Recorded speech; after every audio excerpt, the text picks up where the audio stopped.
It was the year 1944. Europe lay scarred by years of brutal warfare. Cities smoldered in ruins, villages burned to ash, and entire nations trembled under the iron grip of tyranny. For nearly half a decade, the Axis war machine had thundered across the continent, leaving destruction in its wake. German fortifications stretched like an iron wall across the heart of Europe, daring anyone to break through. Soldiers huddled in muddy trenches, haunted by the silence that always preceded the storm. But then the ground began to shake. A low rumble, distant at first, but growing louder with every passing second. Men lifted their heads from the mud, their eyes widening. On the horizon, a new force emerged, one that would change the course of the war. American tanks, symbols of steel and defiance, rolled forward with unstoppable power. They were not just machines. They were giants of iron, fueled by the courage of the men inside and the relentless momentum of a nation determined to liberate the world. As their tracks crushed the earth beneath them, hope began to stir. The roar of engines drowned out despair. The barrels of their cannons cut through the fog like beacons of destiny. Every movement forward was not just a tactical gain, it was a statement. The tide of the war was turning. This was the moment when courage met steel, when strategy collided with raw firepower, and when the Allies proved that the future of freedom could not be silenced. This was the turning point. The battlefield lay cloaked in the grey haze of smoke and dust, where the air itself seemed heavy with the weight of fear and exhaustion. Soldiers crouched low in shallow trenches, their uniforms stiff with dried mud, their eyes hollow from sleepless nights. The rattle of distant gunfire was constant, a grim reminder that death lurked beyond the horizon. For days, rumors had circulated through the ranks, whispers of a mighty force preparing to arrive, of machines forged not just to fight, but to dominate the unforgiving struggle of war. Some dismissed it as wishful thinking, others clung to it desperately, but no one truly knew what to believe. Then the earth began to tremble. At first, it was mistaken for thunder, a natural storm rolling across a scarred and broken landscape. But as seconds passed, the sound grew louder, deeper, heavier. The vibrations rattled rifles stacked in the dirt, shook helmets resting on weary heads, and caused even the bravest men to look up in uneasy anticipation. A low rumble stretched across the horizon like a giant's roar. And then, through the lingering smoke, the silhouettes began to emerge. Great steel beasts, American tanks, rolling forward in disciplined formation. Their turrets raised like the heads of predators surveying the field. The first sight of them was enough to bring a surge of life back into tired veins. Soldiers who had felt hopeless only moments before now stared in awe, their lips parting in silent disbelief. These were no fragile vehicles, no fleeting reinforcements. They were walls of iron on tracks, each one carrying the promise of unstoppable momentum. The tanks advanced with an authority that seemed to crush not only the soil beneath them, but also the very spirit of the enemy that awaited their wrath. The Shermans rolled forward in endless lines, their engines growling like thunder across the torn countryside. The sun caught their steel armor, reflecting in sharp glints that cut through the haze of smoke, as if the battlefield itself had been pierced by rays of defiance. Around them, infantry followed, their courage emboldened by the sight of this unstoppable steel column. It was as though the ground itself bowed beneath the weight of their advance. The deep tracks they carved into the earth a testament to their dominance. Each machine carried inside it a crew, bound not only by duty, but by trust. Within the cramped steel shells, men worked in silence, broken only by the clanking of gears and the occasional barked command. Their faces were streaked with sweat and grime, their bodies pressed into tight quarters, their lives dependent on one another's precision. The driver gripped the controls, feeling the machine respond like a living thing.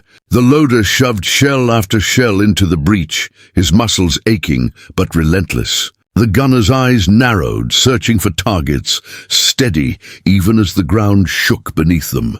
Above them all, the commander stood half exposed, peering through binoculars, his voice cutting through the thunder to guide the giant forward.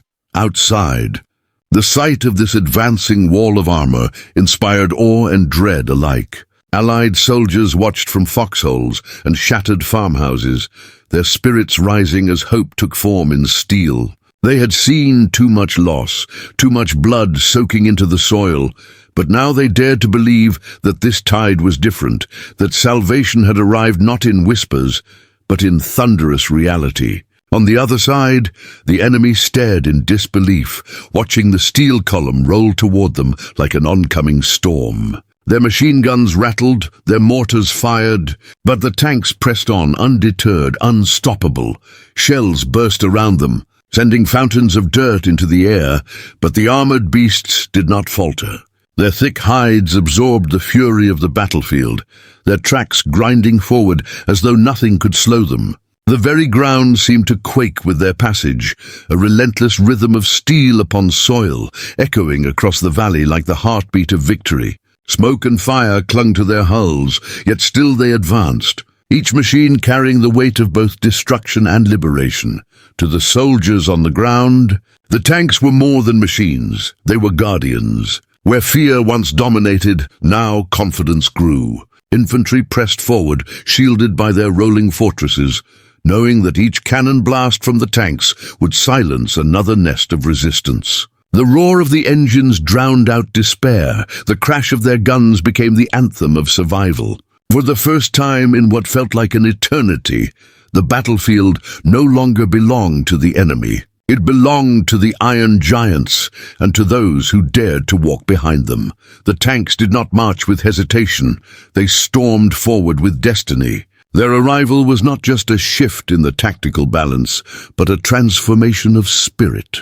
Every man who saw them understood that they were witnessing history being written, not with ink and paper, but with fire, steel, and unyielding determination.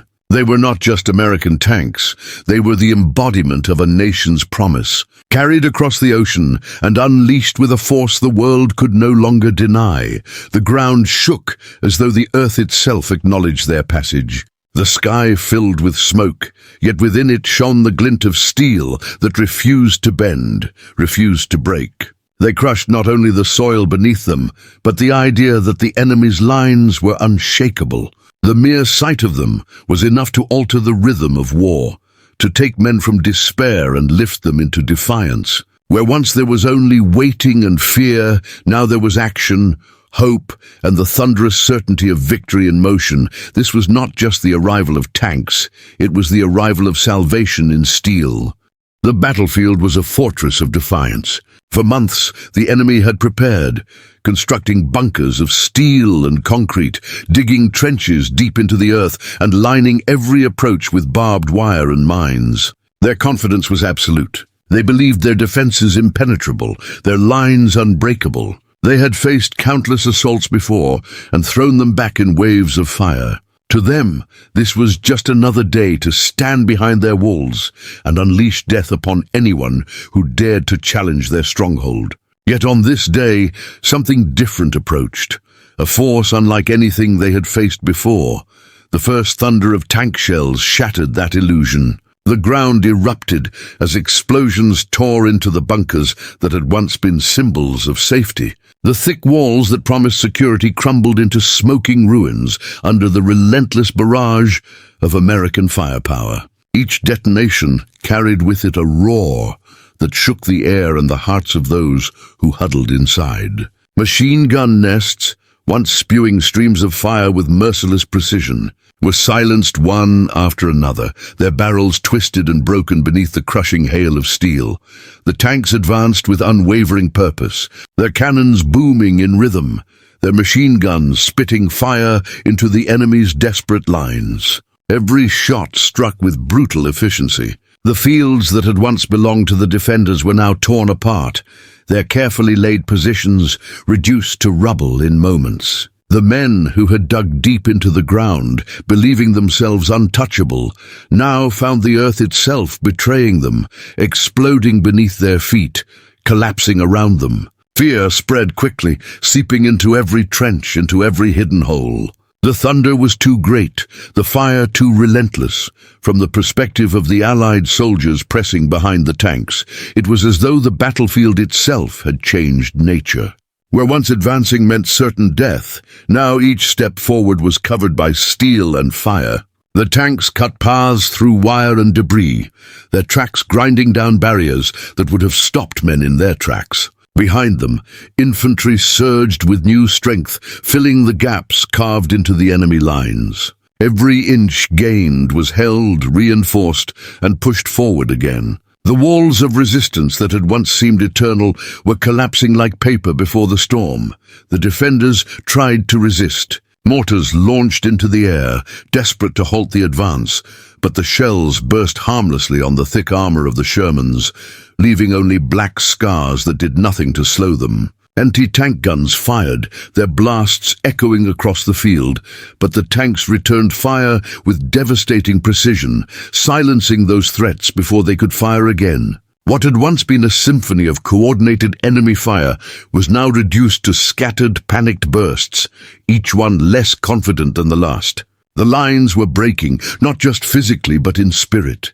The chaos was unlike anything the defenders had faced before. Men scrambled from collapsing bunkers, their weapons discarded in the dirt, their will to fight shattered under the crushing momentum. Some ran, their silhouettes fleeting against the haze of smoke, while others froze in place, stunned by the scale of destruction unfolding before their eyes. Those who had once shouted orders and commands now found their voices drowned out by the unrelenting roar of American armor. Every attempt to regroup, to rally, was met with the thunderous crash of another shell. For the Americans, it was more than just victory. It was vindication. For too long, the enemy's defenses had stood like walls of stone, daring the Allies to waste blood and time upon them. Now those walls lay in ruins, reduced to smoking craters and twisted steel. With each advancing tank, the impossible became possible. The very idea that the enemy's lines could not be broken was being erased in real time, replaced by the sight of tanks grinding forward where no man could walk. The land itself bore witness to the transformation. The once rigid fortifications, meticulously built and maintained, were torn apart in scenes of fiery chaos. Craters marked the ground where shells had landed. Shattered weapons lay scattered among smoldering timber and stone. The smoke hung thick, carrying with it the acrid stench of gunpowder and burning oil. And through that inferno moved the tanks, relentless, their silhouettes cutting through the haze like unstoppable shadows of iron. The psychological toll on the defenders was devastating. They had believed in their strongholds, trusted their commanders, and sworn that no army could breach their lines. But belief crumbled faster than concrete under the tank shells. When the walls fell, so too did the courage of those behind them. What began as a battle soon became a rout. Soldiers who had once sworn to fight to the last bullet now chose survival over defiance, scattering across the fields in desperate retreat. Some abandoned weapons, some raised their hands, others simply vanished into the smoke, their morale crushed along with their defenses. Still, the tanks pressed on. They did not stop to save a victory, nor did they hesitate at the sight of fleeing enemies. Their mission was simple: break the line, keep advancing, crush everything in their path. The battlefield that had once been dominated by enemy fire now belonged entirely to the advancing tide of American armor. With every cannon blast, with every shattered bunker, the enemy's grip loosened. The line had not just been broken, it had been obliterated. To the men who witnessed it, this was more than a tactical success. It was the moment they realized the war could change, that the invincible could be defeated, that the iron wall of the enemy was not unshakable after all. Hope, once fragile, now surged with unstoppable force. The tanks had not only broken through concrete and steel, they had broken through despair itself. Inside the roaring monsters of steel, the world was not as invincible as it appeared from the outside. The American tanks that shook the battlefield with their thunderous advance were more than machines. They were prisons of iron, enclosing the beating hearts of young men who bore the weight of history on their shoulders. Behind the thick armor plates, life was lived in shadows of fire and noise, a brutal existence where courage was tested in every passing second. To look upon the tanks was to see power. To live inside them was to know fear and determination entwined as one. The interior of a Sherman was a furnace, suffocating in its heat, the air thick with smoke, oil and sweat. The men inside worked in near darkness, their movements confined to the narrow spaces between steel walls. Every sound was amplified, the grinding of gears, the clank of shells. The metallic echo of each command barked above the constant roar of the engine. The space was so tight that men could barely stretch their arms. Their bodies pressed together in a rhythm of necessity, each gesture timed, each motion rehearsed until it became second nature.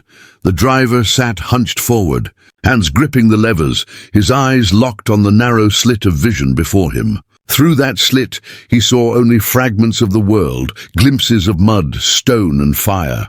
He had to trust the commander's voice above him, guiding the tank's path, even as enemy fire rained down. Every movement of his hands was heavy with consequence. A turn too wide, a hesitation too long, and the machine could be caught in the line of fire. Yet he pressed on, his knuckles white, sweat dripping into his eyes, knowing that the fate of his brothers inside depended on his focus. Beside him, the gunner crouched, eye pressed against the sight, fingers steady on the trigger.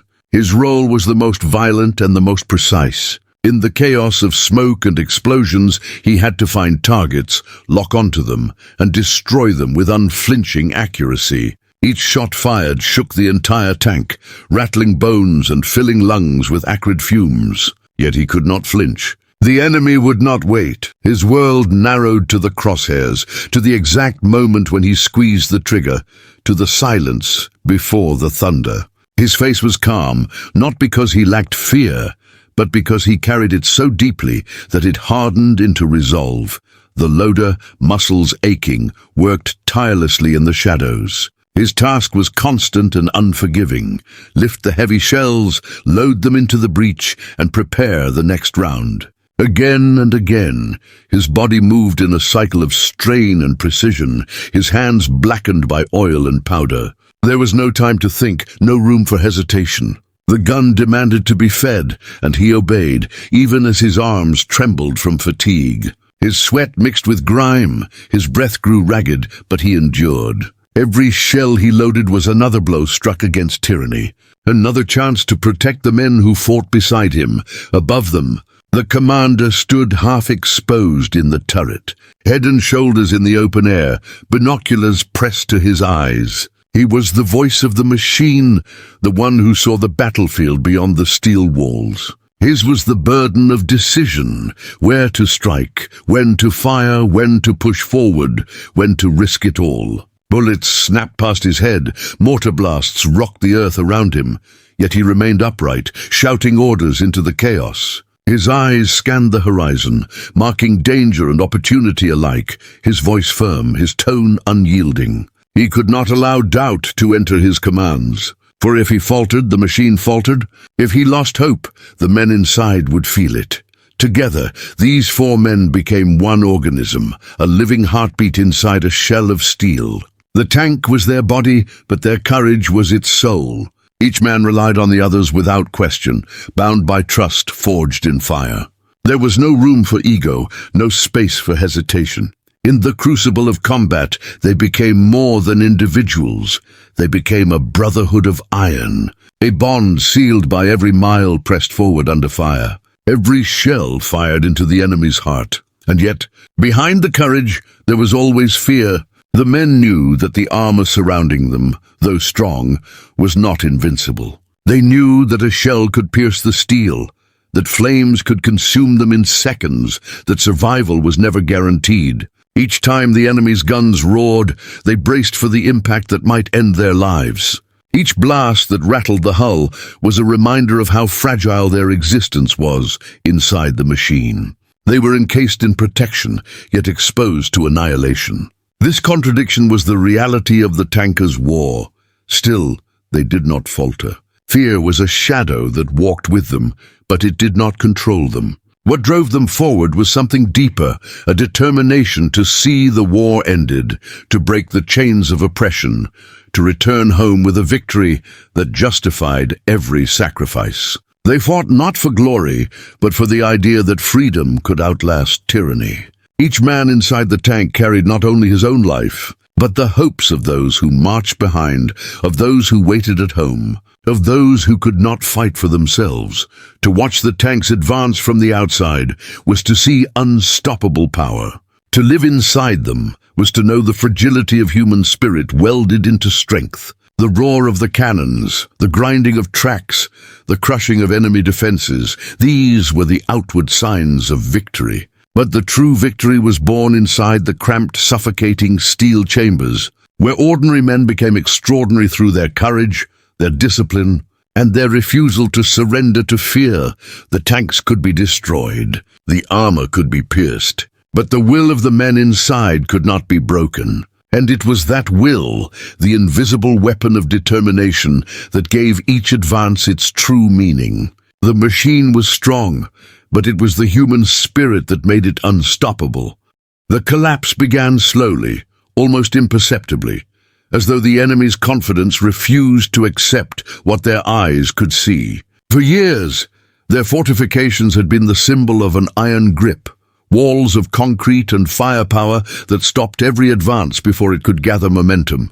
But now, the rumble of American tanks echoed like a storm, rolling through their defenses, tearing apart the myth of invincibility. The first breaches were narrow, a bunker shattered here, a trench silenced there. Yet with each passing hour, the cracks widened, the lines buckled, and the once unshakable defenses collapsed in the face of steel and determination.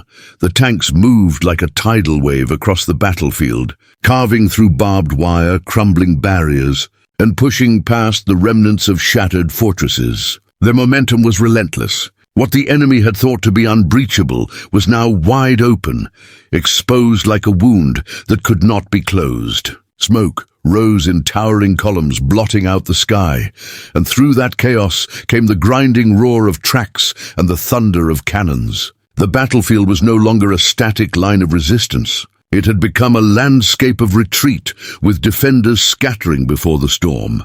Every advance carried symbolic weight. To the Allied soldiers pressing forward behind the tanks, each destroyed bunker was more than just a military target.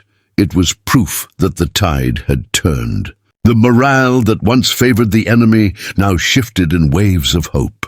Soldiers who had crouched in fear days before now surged with new energy, their rifles steady, their eyes alive with belief. They followed the armor not just because it cleared the path, but because it embodied the certainty that victory was no longer a distant dream, but a living reality, pressing forward mile by mile. For the civilians trapped in occupied towns and villages, the sight of American armor was something beyond comprehension. They had endured years of silence, of fear, of whispered prayers under foreign flags. Now the ground trembled with liberation. As the tanks rolled through battered streets, doors opened cautiously at first, then in waves of joy. Flags hidden for years emerged from windows. Tears streamed down the faces of those who thought freedom might never return. Children ran into the open, clinging to soldiers, waving at the steel giants that had broken the chains. To them, the tanks were not just weapons, they were deliverance, proof that oppression could be crushed and that hope, though buried, could be resurrected. For the enemy, the collapse was absolute. Commanders shouted orders into radios that no longer answered. Groups fell back in disorder, many abandoning positions altogether. What had once been coordinated lines of defense turned into chaos, columns of soldiers retreating through smoke, artillery left behind in their haste, supplies burning in flames lit by their own desperation. The thunder of American armor was merciless, advancing not just on positions, but on morale itself. With every yard gained, the certainty of Axis dominance dissolved further into ashes. The land bore witness to this transformation. Fields once fortified with barbed wire and trenches became littered with the wreckage of retreat. Roads once guarded by checkpoints now lay open, dominated by the silhouettes of tanks pressing forward. Artillery that had once commanded respect now sat abandoned, its barrels twisted and useless. Flags that had hung defiantly were torn down or left to burn in the rubble. What remained was not the proud defensive line of an invincible army, but the shattered remnants of a force that had underestimated the power of steel and the resolve of those who wielded it. Each moment of the advance was history written in smoke and fire. The tanks that rumbled forward were not simply breaking defenses, they were changing the course of the war itself. With every enemy retreat, the balance of power shifted. With every mile pressed forward, the dream of liberation grew stronger. The tide that had once favored tyranny was now surging in the opposite direction, driven by the weight of American steel and the courage of the men inside. And yet, amid the chaos, there was clarity. The war would not end that day, nor in that battle, but the momentum had changed irrevocably. The enemy lines, once thought eternal, were proven fragile. The myth of unbreakable fortifications had been shattered. The message carried across continents. The Allies could not only resist, they could advance, they could crush, they could liberate. What had been a war of survival was transforming into a war of victory. The turning of the tide was not only measured in territory gained or enemies defeated. It was measured in the hearts of those who fought and those who waited. Soldiers now believed again. Civilians dared to hope again. And even the enemy in their flight understood that the war was slipping from their grasp. The battlefield that had once been theirs was now a symbol of loss, while for the Allies it became the beginning of something greater. The relentless march toward ultimate triumph. The echoes of that day did not fade with the smoke that lingered above the battlefield. They stretched forward through time, resonating in every soldier's memory, in every liberated village, in every history that would one day be written. The advance of the American tanks was not just a moment in the chaos of war.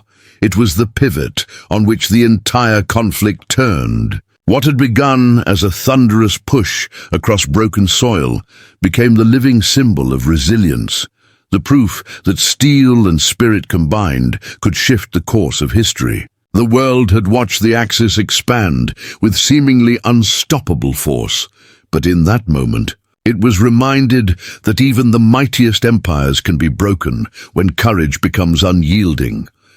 The legacy of the tanks was not simply their power to crush defenses, nor the fear they instilled in enemies who once believed themselves unshakable. Their true legacy was written in the lives they saved, in the hope they rekindled, and in the promise they carried forward. The liberation of villages and towns was more than a strategic gain.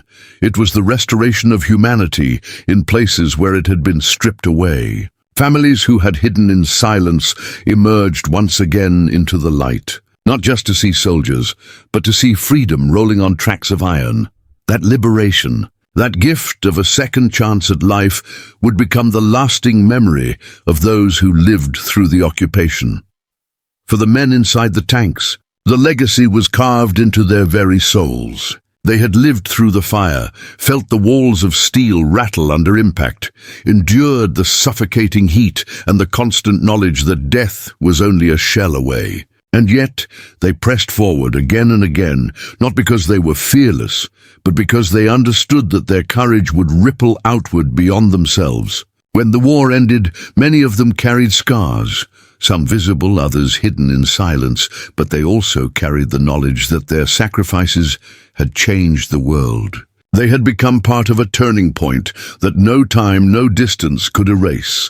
The enemy, too, carried the memory of those tanks. To them, they were a nightmare come alive, a rolling testament to the futility of resistance against the tide of Allied strength. Where once they had believed in their fortresses, now they remembered only their collapse. The psychological weight of seeing steel advance against them, unbroken by their weapons, left wounds deeper than any crater.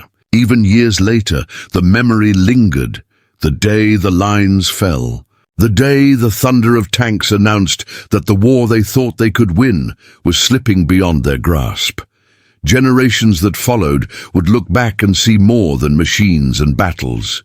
They would see meaning. Museums would preserve the Shermans, not merely as relics of war, but as monuments to the human spirit that drove them. Veterans would speak of the camaraderie forged within their steel walls, of the fear that turned into strength, of the brotherhood that endured when everything else seemed uncertain. Children would climb onto the old tanks in peacetime, unaware of the fire they once carried, but knowing instinctively that they represented something larger than themselves, the price of freedom, the weight of sacrifice, the triumph of will, the legacy stretched beyond the battlefields of Europe. It became part of a global story, the moment when tyranny began to crumble, when freedom reclaimed its ground, when the future opened again to possibility.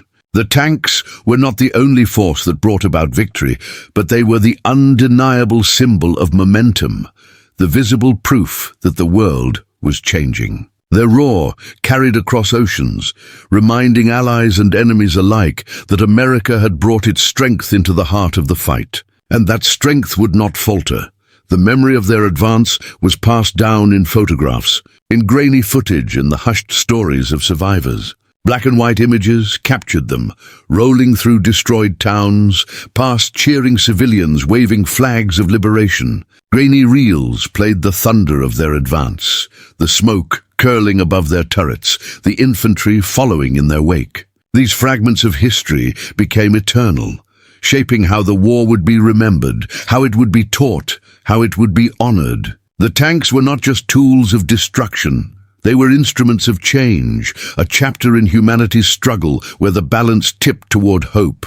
Even in silence, their presence remained. A tank left abandoned on a hillside, its hull rusting, became a monument in its own right. Grass grew around its tracks, wildflowers filled its empty turret, yet it still stood as a reminder of the day when steel rolled forward and broke the chains of oppression. Veterans returning to those fields would place their hands on the cold metal, eyes misting with the memory of brothers lost, of victories won, of the unshakable bond forged in that crucible of fire. Civilians too returned to those places, pointing to the scars in the earth, telling their children of the day freedom came rumbling through the smoke. The legacy of steel and courage was not confined to the past. It shaped the future, guiding generations to understand that freedom is not inherited without cost, that courage is not born without sacrifice. It stood as a warning and a promise that tyranny, no matter how strong it may appear, can be broken by those who refuse to surrender. The tanks themselves became symbols of that truth, their story told not just in military history, but in the broader tale of humanity's resilience as years passed, as veterans aged, and as the war turned into memory rather than lived reality. The images of those tanks remained sharp in the collective imagination. They were not remembered only for the destruction they brought, but for the salvation they carried. They were remembered for the way they shattered walls of despair, for the way they restored hope to those who had lost it, for the way they marked the moment the war itself began to change. They were remembered not simply as machines of war, but as vessels of courage. And so, the thunder of their advance continues to echo, not just in history books, not just in old films, but in the spirit of every free generation that followed. Their story is told again and again, not to glorify destruction, but to honor the courage that rode within them, the steel that carried men into the heart of danger, and the unshakable will that turned the tide of the greatest conflict the world had ever known.